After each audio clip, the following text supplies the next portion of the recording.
हमारे साथ अब मेहमान जुड़ रहे हैं। हम बात करेंगे, हमारे साथ रिटायर्ड मेजर मोहम्मद अली शाह साहब हैं और रिटायर्ड मेजर जनरल यश मोर साहब हैं। ये दोनों ही हमारे साथ अब रहेंगे।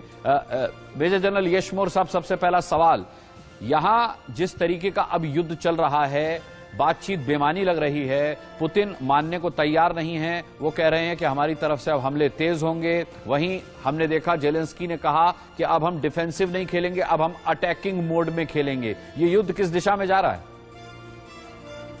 तो जो मुझे लग रहा है दोनों तरफ से थोड़ा सा साई वॉरफेयर है और इंफॉर्मेशन वॉरफेयर, इंफॉर्मेशन कैंपेन तो चल ही रहा है। जिस प्रकार के आंकड़े आ रहे हैं और जिस प्रकार के फुटेज आ रही है तमाम वर्ल्ड के टीवी चैनल्स में, तो वो तो चलता रहेगा दोनों तरफ से। फॉग ऑफ वॉर है, एक्चुअल सिचुएशन कैसी है इसका अंदाजा लगाना मुश्किल है।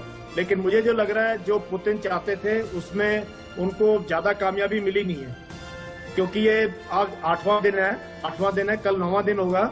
9वां दिन में 2 या 3 साइकिल इनको रिप्लेनिशमेंट के या लॉजिस्टिक्स एलिमेंट्स के अपने ट्रुप्स को देने की जरूरत है।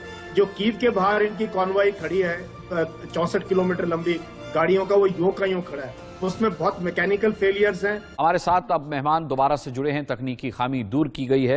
एक बार फिर कोशिश करते हैं अपने गेस्ट से बात करने की। मेजर जनरल मोर, आपको मेरी आवाज मिल रही है? बिल्कुल आ रही है जी, आप अपनी बात पूरी कर सकते हैं मेजर।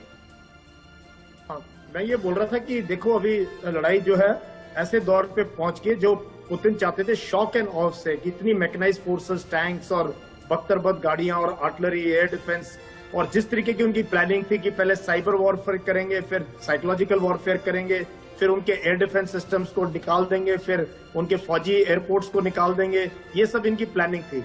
वो उसमें उन्हें कोई खास कामयाबी मिली नहीं है, इसलिए शहरों को कैप्चर करने का इनका भी प्लान है। और डेस्परेशन में जो है ये फायर कर रहे हैं शहरों के अंदर भी, और सिविलियंस की काफी नागरिकों की कैजुअलिटी हो रही है, इसी में लोग मर रहे हैं। तो अभी जो चाह रहे थे वो तो कुछ पाया नहीं है खास उन्होंने। एक शहरी काबू में है इनके, वो भी मोहम्मद अली शाह साहब। मैं मोर साहब लौटूंगा आपके आवाज। मोहम्मद अली शाह साहब, यहां हमने खबर भी देखी कि यूक्रेनी सेना के कुछ जवानों को रूसी सेना के जवानों से एक रोड मैप मिला है इस युद्ध का, जो पुतिन ने दिया होगा। एक तरीके से आइटनरी है वो पूरे युद्ध की, जिसमें यह कहा गया है कि ये युद्ध कितने दिनों तक चलेगा, और 6 मार्च तारीख तय की गई है कि 6 मार्च तक ये युद्ध चलेगा।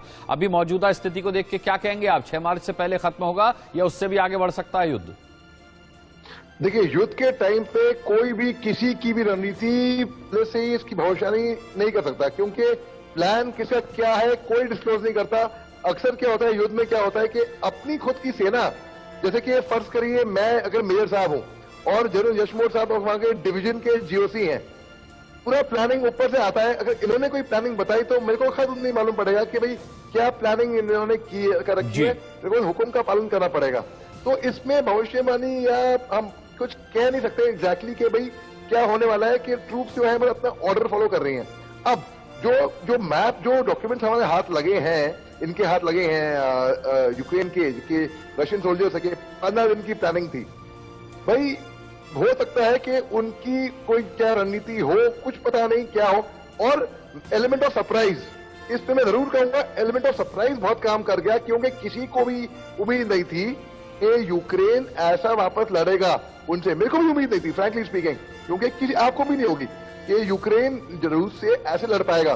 कभी हाथी और चींटी की लड़ाई देखी है?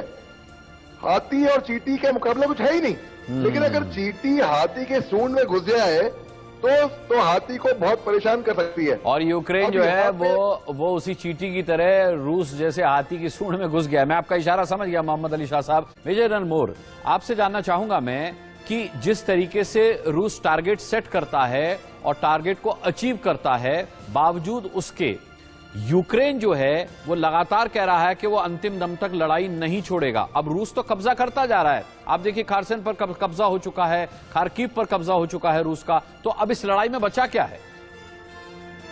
ऐसा है कि दोनों फोर्सेस में बहुत असिमेट्री है। ठीक है, मतलब इतना रेशियो इतना फेवरेबल है रशिया के कि जीत तो उसको होनी है। जहां भी वो अपने टैंक्स लगाएगा, आर्टिलरी लगाएगा, जहां उसको डिसीजन चाहिए उसको डिसीजन मिलेगा, क्योंकि अपोजिशन कमजोर है। लेकिन लोगों पर कब्जा कैसे करेगा, लोगों के दिलों पे कैसे कब्जा करेगा, वो और हार्डन होते जाएंगे, वो और एंटी रशिया होते जाएंगे। तो ये जब ये शहरों में घुस जाएंगे और शहर को कैप्चर भी कर लेंगे, उसके बाद असली जंग शुरू होगी, जब इनके टैंकों को, इनके बख्तरबंद गाड़ियों को, इनके आर्टिलरी के पीसेस को लोग जो है नजदीक से जाके एक फाइटिंग इन बिल्टअप एरिया की जैसे लड़ाई होती है ना, उसमें इनको बहुत नुकसान होगा। तो और ये जो थर्मल प्लांट्स पे अटैक कर रहे हैं, कभी भी इकोनॉमिक टारगेट्स को नहीं करते हैं अटैक, क्योंकि इससे लोग हताहत होते हैं, लोग बहुत परेशान होते हैं, बच्चे हैं, हॉस्पिटल हैं, रेलवे स्टेशन हैं, ये सब के सब की बिजली उड़ जाती है, इंटरनेट चला जाता है। ये मतलब ये टेररिस्ट करते हैं, ऑर्गेनाइज फौजें ऐसा काम करती नहीं है। ये बहुत ही खराब मंजर है इस तरीके से जो ये बिल्डिंग्स को अटैक कर रहे हैं, थर्मल प्लांट्स को अटैक कर रहे हैं। इससे रशिया और जो लोकल यूक्रेन्स हैं उनका जो रिजोल्यूशन है वो हार्ड हो रहा है। इसीलिए जेलेंस्की की आप लीडरशिप देखिए, क्या कमाल के लीडर उभर के आए हैं, हर जगह हर मौके पे मौजूद हैं। इतनी अफवाहें फैलाई कि वो भाग गए हैं, चले गए, बट ही सेज नहीं, मैं यही हूं और लास्ट मिनट तक यही रुकूंगा। तो इससे क्या है, जब लीडर मजबूत है तो लोग जो है औरतें बच्चे चले गए हैं, तकरीबन जा रहे हैं, रेफ्यूजीज हैं और एबल बॉडीड पर्सन यहाँ हैं। और काफी मुझे लगता है ये इतना आसान नहीं रहेगा, रशिया को बैटल जीत जाएंगे लड़ाई, लेकिन वॉर हार जाएगी, वॉर हार जाएंगे। मोहम्मद अली शाह साहब, बहुत अच्छी बात मेजर जनरल मोर ने कही कि वो वॉर हार जाएंगे, भले यूक्रेन को वो जीत जाएं। सवाल ये भी है कि रशिया ने कहा था 48 घंटे लगेंगे, 2 दिन लगेंगे यूक्रेन पर कब्जा करने में, लेकिन 8 दिन हो चुके हैं, अभी तक पूरी तरह से कब्जा हुआ नहीं है। बिल्कुल, देखिए पहली बात तो जनरल यशमोर साहब की मैं बता देता हूँ, आज सुबह को हम साथ में थे और इन्होंने यही बात वहां पर भी कही थी और ये बात मेरे को समझ में भी आई। और इससे पहले मैं कहता ये कर क्या रहे हैं ये यूक्रेन वाले, मेरे को उम्मीद नहीं थी कि यूक्रेन ऐसी लड़ाई लड़ पाएगा, बिल्कुल कभी उम्मीद नहीं थी। जो मैंने आपको चींटी और हाथी का एग्जांपल दिया मैंने, मेरे को बिल्कुल भी उम्मीद नहीं थी। और जी हाँ, मतलब मेरे को खास आपत्ति इसलिए थी कि भाई मैं जब हम जैसे फौजी ट्रेनिंग के बाद हम हथियार से हमसे गलती हो जाती है, ठीक है, नेवी के एडमिरल साहब थे, एक बार फायरिंग रेंज पे उनसे हथियार हो गई, जैसे गलती हो गई तो सिविलियन को हथियार दोगे तो गलती करोगे, लेकिन उन्होंने एड़ी चोटी का जोर लगा दिया। और रशिया जो है जिनके साथ सिंपैथीज थी 24 फरवरी से पहले, वो सिंपैथीज लूज हो रही हैं। और जिस तरीके से रशिया ये करे बढ़ गए, एक तरीके से देखिए, अगर अपने आपको बचाना होगा तो आप एड़ी चोटी का जोर लगाओगे, आप साम दाम दंड भय सब लगा दोगे आप अपने आपको बचाने के लिए। तो इसमें और अनप्रिडिक्टेबिलिटी, आपको सामने वाला पकड़ ना पाए, पहचान ना पाए, एलिमेंट ऑफ सरप्राइज इसको कहते हैं। जैसे कि एक एम्बुश में, फर्ज करिए एम्बुश हम छुप के फायर कर रहे हैं दुश्मन पे और दुश्मन को मालूम नहीं है हम क्या करने वाले हैं, तो ये एलिमेंट ऑफ सरप्राइज एक तरीके से यूक्रेन ने स्ट्रेटेजिकली खेला है।